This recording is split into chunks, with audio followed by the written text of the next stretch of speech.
जैसा कहना चाहिए, अलग अलग उन्होंने अपना अपना निवास बनाया। तो उसी तरीके से गुरु नानक जब चलते थे उनके साथ बहुत सारे उनके अनुयायी चलते थे साथ में। तो रात हो जाती थी, जिस गांव में भी पहुंचते थे वहां पे वो विश्राम कर लेते थे। तो एक बार गांव में पहुंचे रात को, वहां पर भाई विश्राम किया, शाम को पहुंचे, सारे गांव के लोग हैं सब मिलने उनसे आए, उनका खाने पीने का इंतजाम किया, सब कुछ किया उस गाँव वाले ने। तो अच्छे से रहे। और जब सुबह के टाइम जब वो जाने लगे अपने दूसरे जगह पर, तो चलते रहते था, जाने लगे तो उन्होंने गांव वालों को आशीर्वाद दिया कि तुम लोग जो है सब जगह फैल जाओ। क्या कहा? सब जगह तुम लोग फैल जाओ। और ये कह के वो आगे बढ़ गए। फिर इसी तरीके से चलते चलते वो पहुंच गए जाके दूसरे गांव में, वहां रुके। वहां जब वो रुके तो उनको गांव वाले ने ज्यादा ध्यान नहीं दिया, आए अपने आप ही लोग, व्यवस्था तो लोगों की रहती थी, मतलब कि चादर वादर बिछाना, बैठना अपने पेड़ के नीचे बिछा लिया, सारे संत वंत बैठे, अपना जो भी थोड़ा बहुत हुआ फिर खा पी के उन्होंने अपने रात आराम से काटी और सुबह फिर चलने लगे। तो जब चलने लगे तो गांववासी वाले जैसे जाने लगते तो भीड़ भाड़ इकट्ठे हो जाती है।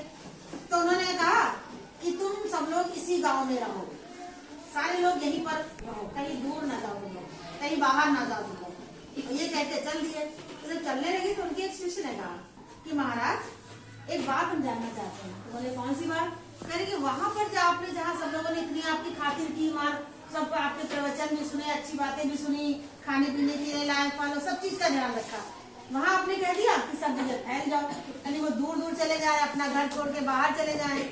और जहाँ पर उन्होंने कुछ भी नहीं किया, बैठने के लिए हम लोगों को आसन तक नहीं दिया, और खाने पीने की तो बहुत दूर की बात है, वहाँ आपने कह दिया कि सब लोग यहीं पे रहो, यानी वो अपने घर में ही रहे, उन्हें कोई किसी प्रकार का कोई कष्ट ना हो। तो गुरु नानक जो है मुस्कुराने लगे, बोले इसे बहुत बड़ा राज है, वो राज हम तुम लोगों को बताते हैं। तो बोले कौन सा राज है भाई?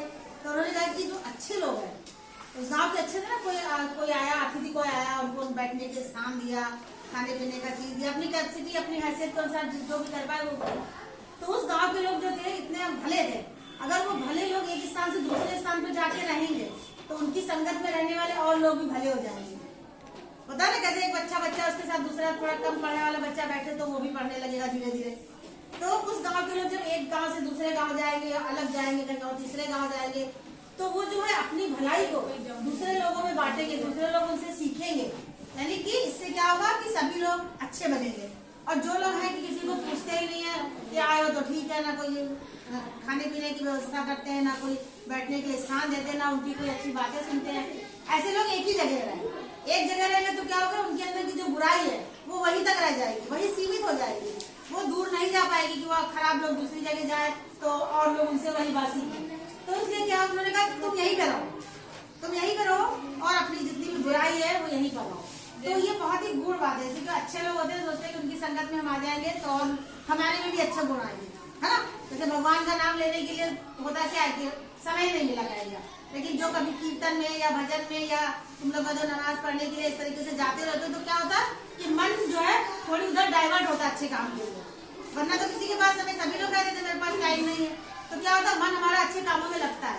जब हम किसी की अच्छी बातें सुनते हैं तो अगर हमारे अंदर बुराई भी है थोड़ी, हमारा मन नहीं भी लगता है, तो बातें सुन के हम क्या करते हैं, थोड़ा मन हमारा भी करने लगता है। जैसे एक कथा है ना, उसमें कहा गया कि एक लड़की की माँ जो है बिल्कुल भी पूजा पाठ नहीं करती थी, तो बहुत गंदे तरीके से रहती थी, और लड़की की बहुत पूजा पाठ करती थी। तो उसकी माँ जो है दरिद्रता इसीलिए आती थी, भाई सुबह उठो बस खाने पीने शुरू कर दो। तो उसकी लड़की ने क्या किया, एक दिन कोठरी खाली करके अपनी माँ को उसे बंद कर दिया, सुबह जबरदस्ती उनको नहलाया धुलाया, पूजा कराई। तो इससे क्या हुआ कि उनकी बुद्धि भी पलटने लगी, वो भी पूजा थोड़ी बहुत करने लगी। तो कहने का मतलब है कि बुद्धि पलट जाती है जब हमारी संगत अच्छी होती है। तो इसीलिए हमेशा अच्छी संगत में बैठे और अच्छी बातों को सीखें। अच्छी लगी स्टोरी?